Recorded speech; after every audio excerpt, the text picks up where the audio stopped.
Maniacs, welcome back to the channel. Your local bedhead here. So I found an interesting article that seems like it was posted, I think, yesterday. And apparently, Vera Farmiga and Patrick Wilson, the two actors who play Ed and Lorraine Warren in the Conjuring series. Now, you guys know my personal opinion about the real Warrens. I used to be a massive fan, but I started questioning them a lot more after recent videos posted, after certain people coming out and saying things that obviously they would probably know, things that are very sketchy, and even going back and looking at the small things like the interviews and just hearing the stories about how they were behind the scenes, really, or even just going off of the fact that most of the stories they have are just word of mouth. There is no documentation of anything that these so-called items ever did or apparently were ever in existence. They just come up with these stories and just say it, and that to me is just not simply enough. So they actually had made comments about Matt Rife and Elton Castee purchasing the Conjuring house, apparently, or like if they ever want to purchase the Conjuring house. At least that's what the article says. So if you like this type of content and want some more content like this, hit the like button, subscribe to the channel. I should say, I do like Patrick Wilson and Vera Farmiga. I think they are fantastic as these Hollywoodized versions of the Warrens. I think they actually nailed decent people with these characters. I'm not saying they're anything like the real people, but the movie versions are actually they're great. They're well written and they're well portrayed. So I do really like this. But you got to keep in mind too, these are Hollywood actors at the end of the day. This is not Ed and Lorraine Warren. So I'm curious to know what they think, but don't take it to heart too much what they say, because that's what they are. They are being paid to play these two. And this is by the New York Post, so make sure to go over there and show them love and support for the article. Patrick Wilson and Vera Farmiga react to comedian Matt Rife buying real-life Conjuring house. The Conjuring stars Patrick Wilson and Vera Farmiga weighed in on comedian Matt Rife buying the Connecticut home and museum. I gotcha. They're talking about the Conjuring house as in like the house that's apparently, it inspired the Conjuring movies, which is the museum with all the artifacts from different places. Gotcha. Okay, so I'm kind of confused for a second because I'm like, they said the Conjuring house, which I know for a fact they didn't buy. They have to be talking about, yeah. Okay, so they're not talking about whether they're going to buy it or not. They're talking about the place they actually bought, which was the occult museum and Ed and Lorraine Warren's house. But they don't own any of the items technically within the museum itself. They just own the property itself. But the museum and everything in it, or everything in the museum, is still kind of like, they only have like a 5-year contract of guardianship over those items, but don't actually own them. So they own them for 5 years, basically, kind of. Buying the Connecticut home and museum of their real-life characters, Ed and Lorraine Warren. I'd love to pick his brain, Farmiga told People in an interview published Monday, adding that she saw the real estate news that broke earlier this month and sent it to Wilson. Interesting. So they're both, I think, interested and curious about certain things when it comes to Ed and Lorraine Warren, only because they do play them in the movies. Farmiga explained she had been so curious as to what was going to happen with the house and wonders what Rife's intentions are in buying it. I think that's what a lot of people are kind of curious about too. Like, I think genuinely he bought the place because he's just genuinely a fan of these kind of stories, the paranormal, and there's no question about it. Regardless of what you think of the Warrens, the stories around that place have really caught the eyes of loads of paranormal, everyday ghost hunting enthusiasts. So there's really no getting around it. It was a pretty smart business move. If we want to look at it as a business standpoint, it was genius. It really was. You got the new Conjuring movie coming out. Ed and Lorraine Warren, regardless of the negative stories, are very, very much talked about right now. And then you got everything that happened with the Annabelle doll and leading up to this movie. People are actually even making posts saying they're terrified to go see the Conjuring movie now because they're scared they're going to get cursed or something. Don't worry, it's a movie. It's a private little street. There are neighbors everywhere, Wilson noted. The Warrens lived in the same house for a long, long time, so it's not like some estate on a massive acreage. It's just on a block. It's a normal house on a street in Monroe, Connecticut.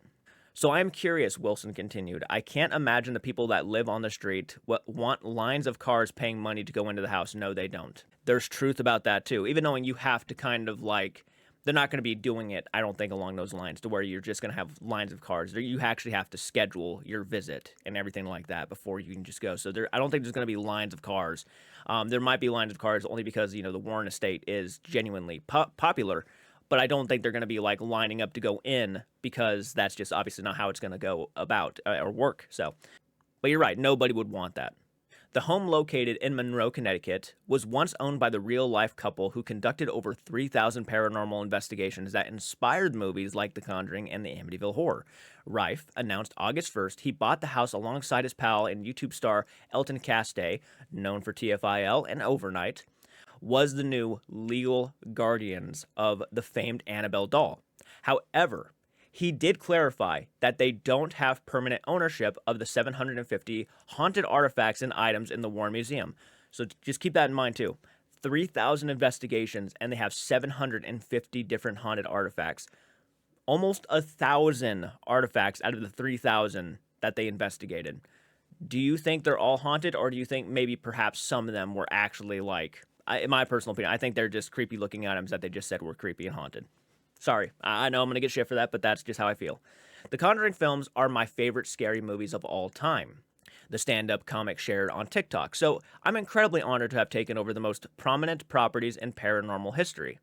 It's fair. It's fair. Look, if you're an enthusiast, if you're a fan of these movies and you genuinely have the money and you have the status to do something like this, it's not all that crazy to see someone buy it who's a fan. Right? It was either going to be someone like Matt Rife or Elton Castay, or it was going to be someone like Zach Baggins, who I'm sure would have probably loved to buy it. I don't even believe a lot of the stuff in his museum is really all haunted. I think some of it is just creepy looking stuff he found in like, antique stores and yard sales, and he just put it all in his museum and just said, yep, it's all creepy and haunted. The Annabelle doll in the Conjuring house. Yeah, that's just the movie one they used for the first film, I think back in 2013, if I'm not mistaken. It's one of the replicas, not replicas, but it was like they had a couple of the dolls made and they got one of them. Farmiga joked that she hopes Rife doesn't have a garage sale following his big purchase. That'd be funny, Wilson said with a laugh. Rife has not revealed how much he spent. I like that he said it was kind of funny because that kind of just goes to show that, in my opinion, it's not really a serious conversation. I know there are people out there who believe a lot of this stuff is haunted. I just got a feeling. They're not haunted. I have been told by many people who have actually been in the presence of Annabelle the doll and have said something to her and nothing's happened to them. I mean, genuinely, if you're one of those people who actually is like terrified of this doll, it's a Raggedy Ann. I'm going to tell you right now, if I took any of my dolls in the background and I walked around and I claimed that this thing was haunted, someone's going to buy the story and someone's going to fall for it. And then I can go off of that. And then more people are going to feel that way. I can make up stories and stories. It could happen to anybody. It's not a haunted doll because there's a reason why it's not haunted. There's no documentation that claims it's haunted. Only word of mouth. And you can't go by word of mouth all the time. If there's anything we should have learned by now in the world we live in, is that people can say shit and lie about it. So just keep that in mind. And the same can be said for supposedly haunted objects. Don't be too scared of it because that's what gives anything that has some sort of oomph built behind it, like the Annabelle doll, that gives it power. And it's not even really the doll that's giving power off. It's actually you who's giving her power because of your own fear. And you're giving that doll the ability to get into your mind because you're simply afraid of it due to what you've heard by other people. So if you go into this thing and you're not really all that scared, you should be fine. But if your own fear starts building up because you're terrified of what people have said, the doll's giving me a heart attack, or people blame the doll for the smallest of things, or just things that really have no relationship with the doll, then it's going to build into your own mind, and that's what makes the doll scary, and that's what makes the doll haunted. Rife has not revealed how much he spent on the Conjuring house. I really wish he would stop referring to it as the Conjuring house. I know that the Warren estate. The Warrens lived there for several decades and opened the museum in the basement in 1952. Ed died in 2006 at the age of 79, while Lorraine died in 2019 at the age of 92. So keep that in mind, guys. Ed and Lorraine Warren, and it says here on the New York Post, they also opened it up as a museum. For the people out there saying that Ed and Lorraine Warren would never approve of this, no, they did. They did, because they did the exact same thing. So stop acting like Ed and Lorraine Warren knew better. They didn't. they saw how much people were interested in this stuff, and they opened up a museum. It's documented. It's actually shown, and that's proof that actually did happen.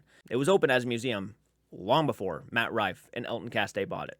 Obviously, you'd have to make appointments and stuff to go there, but however, they did open it up as a museum, so people did get in. And they claimed that the house was not open to the public in recent years after it was shut down in 2019 due to zoning issues. So in 2019, I'm assuming because of COVID, really, they shut it down for the public. Farmiga and Wilson first played the Warrens in 2013 as The Conjuring and returned multiple more time. Oh my God. Farmiga and Wilson first played the Warrens in 2013, The Conjuring, and returned from multiple films in the horror franchise. The duo will say goodbye to their characters in The Conjuring Last Rites, which comes out in theaters September 5th. And I'm assuming what's going to happen is Ed's character is probably going to pass away. Because if you don't know, Ed obviously passed away long before Lorraine did. Okay, so they made some, small remarks and whatnot. They're curious about his intentions and, making a joke about how, I hope they don't open up a yard sale, which would be actually hilarious to find out. That would be fucking funny. As a matter of fact, that's what I would do if I owned it. I would actually just get replicas of every item in there, and I just lay out tables and put them on there and just take pictures for, the New York Post or the local newspaper and just say I'm selling everything. I think that'd be fucking hilarious as, an April Fool's joke. Nothing too insane there, I don't think, but, at the end of the day, they are just actors who play these characters, but they don't really have, obviously, a say, or they don't really know the paranormal, I don't think, on the levels. At least I'm going off of an assumption here. I don't think they, pay attention too much to the paranormal, unless it's revolved around Ed and Lorraine Warren, which would make sense, of course, because they do play these characters, and they probably wanted to master the performance as much as they could. At least Vera Farmiga had an idea of how Lorraine was a little bit because she actually got to talk and meet her during the filming of The Conjuring. I'm curious to know your guys' opinions down below. Hit the like button, subscribe to the channel if you're new around here. I will post more content like this if you guys so wish. In case you don't really go out and look up at this information and you want to know more of this information just to hear the little things, let me know in the comment section. I'll see you all in the next one. Do take care. Reactions on the